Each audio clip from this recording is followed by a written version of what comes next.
Bonjour et bienvenue dans ce 12-13. Après presque 3 mois d'inactivité, les restaurants ont enfin rouvert avec des contraintes liées aux consignes sanitaires, tant pour les restaurateurs que pour les clients.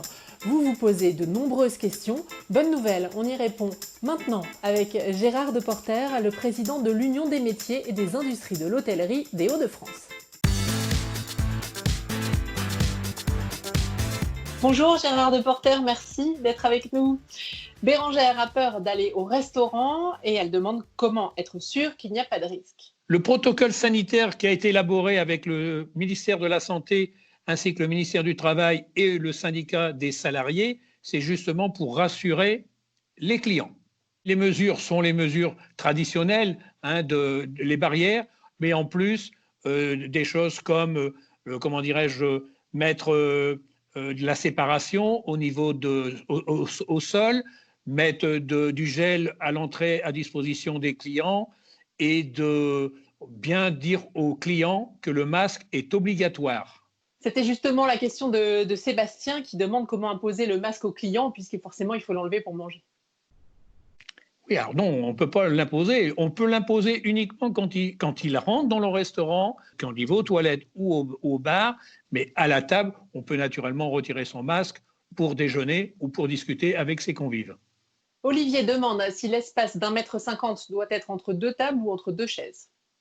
Alors, ce n'est pas 1,50 m. Je rappelle au départ, c'était 4 m². Les organisations ont trouvé la solution. C'est 1 mètre. Alors, c'est 1 mètre entre deux tables ou de côté ou entre deux chaises si quand les tables sont disposées avec dos à dos les clients. C'est 1 mètre de passage. Table maximum de 10 personnes. Christelle demande s'il faut respecter 1 mètre d'écart également en terrasse. Oui, effectivement, la terrasse, c'est comme à l'intérieur de l'établissement, toujours 1 mètre qui sépare fauteuil et table. Comment être sûr que nos couverts n'ont pas été manipulés par quelqu'un qui pourrait être porteur du virus, demande André. Les salariés ont signé un protocole avec leur patron pour connaître un petit peu toute l'hygiène. Donc, ils ont la responsabilité, que ce soit en cuisine ou en salle, de la propreté. Déjà, naturellement, ça devait être fait, mais en plus, là, le protocole assure réellement une sécurité. Tout ça, ça va avoir un coût et Alain demande si les restaurateurs ont droit à des aides pour le matériel lié aux gestes barrières, les masques, le gel, les vitres en plexi, etc. On travaille auprès des institutions, voire les mairies, pour avoir une aide commercialement, mais la sécurité sociale prend en charge 50% de la facture pour tout ce qui est matériel de protection, gel, masque, gants, etc. Le minimum, c'est 1 000 €. Là, il ne faut pas acheter pour 3 masques et une petite bouteille de gel de 20 millilitres, effectivement. Le minimum d'achat est de 1 000 €. Vous croyez que des restaurants vont fermer dans la région? Oui, on ne pourra pas éviter les fermetures des petites structures. Et puis il y avait des gens qui étaient déjà dans une mauvaise situation de trésorerie avant, et je crois que là, c'est tombé là. Après 3 mois comme ça, ils vont avoir du mal à réouvrir. À Toulouse, les restaurateurs vont pouvoir étendre leurs terrasses. Marc demande si ce sera possible chez nous et dans quelles conditions. Alors, Madame Aubry, en ce qui concerne Lille, a autorisé et a fait sa conférence de presse vendredi en disant qu'il y aura une possibilité d'extension de terrasse.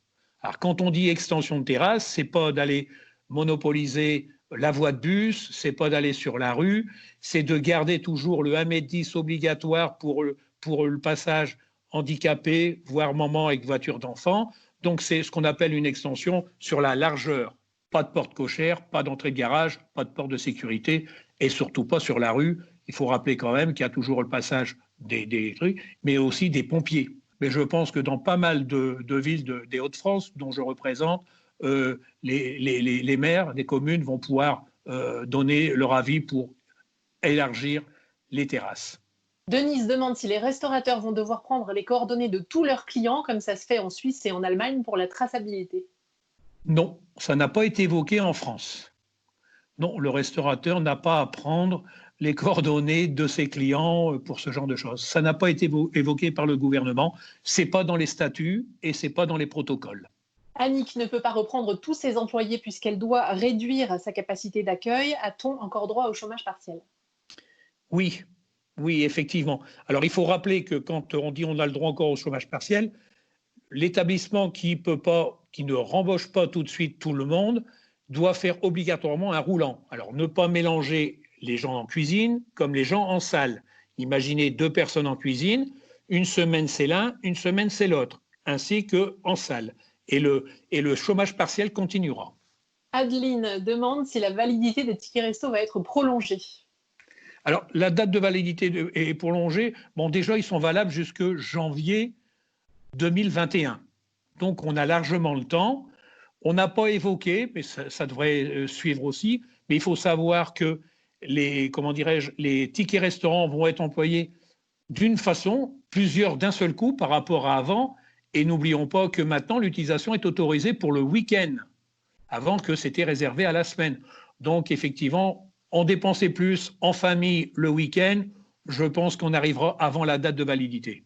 On parle des restaurants, mais comment ça va se passer pour les bars, les boîtes de nuit, par exemple? Alors, pour les bars, effectivement, le service à table est autorisé, mais pas le service au comptoir. Ça, il faut le savoir. Donc, déjà, pour l'instant, celui qui ne sert qu'au comptoir, il ne peut pas exploiter. Et pour les boîtes de nuit, on y travaille. Et là, avec en plus le ministère de l'Intérieur, en plus de la Santé et du Travail, on pense quand même que la troisième phase, c'est-à-dire le 22 juin, on pourra effectivement ouvrir les boîtes de nuit. Merci Gérard Deporter, très bonne journée. Merci. Donc vous avez compris, en plus des mesures de distanciation, le port du masque est obligatoire, au moins pour vos déplacements au sein des restaurants. Je vous donne rendez-vous demain à 11h50 pour un autre numéro de Et maintenant. Vous avez des questions?